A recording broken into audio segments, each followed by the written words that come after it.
I want you to go through and I want you to write down either a 1, 3, 5, or 10 next to each thing. And that 1, 3, 5, or 10 represents the number of years that you want to focus on to get those things done. And again, don't even think about how. Just think, okay, this is a 1-year goal, 3-year goal, 5-year goal, 10-year goal. Now this is going to start to bring some clarity to the way you're thinking. So if you find that you have all these 10-year goals, and it's 90% 10-year goals, then maybe you're thinking a little too far out, and only too far out. And same thing, if you only have all 1-year goals, then you're thinking too near term, and maybe your goals are too small.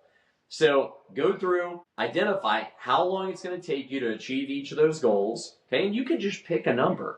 It doesn't even have to be like, don't worry about getting it wrong. So many people are worried about if they write down their goals that they're just worried about getting it wrong. And I think that comes from our schooling system. Our schooling system has trained us to not get the wrong answers, that we want to be right. We want to get the right answers all the time. And listen, in real life, that is not a thing, okay? It doesn't matter. You don't know how many goals I've set and missed. Set a goal, set a date, missed it. Okay, goals that I still have on my list, that I've had on my list for 15 years, 20 years, that I still haven't achieved, but I want to make sure I let my mind go to those places, because if the mind doesn't go there, the body will not follow. So the mind has to go there first, then the body's going to follow. So we got this list of goals. We've stretched our brain. We're setting the dates for, or the number of years that we believe it's going to take for those goals. So then what I would do is I would go through each list. Okay, be, do, have, list, all 3 of those goals,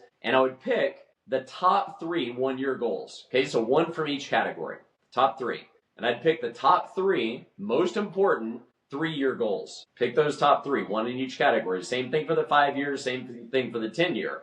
When you're done with this exercise, what you'll have is 12 solid, high priority goals for you over the next 1 year, 3 over the next 1 year, 3 over the next 3 years, next 5 years, and 3 over the next 10 years. So now we start to have a framework that we can work within and start to make decisions based on what's going to achieve those goals. So whenever we're looking at, hey, listen, like in our business, we do a lot of events with our team, and it's important that our people are in those events, because if they're in those events, they're going to get inspired. They're going to get the strategies, the techniques, the tactics to go out and make their goals happen. And if they choose not to go to those events, then what they're doing is choosing not to achieve these goals. Okay? Because if you're making a choice that's taking you away from your goal, then you're literally making a conscious choice to not get that goal. So make the list. We've got the framework. Now you want to make your decisions based on what you've written down, what you want, and where you're going, okay?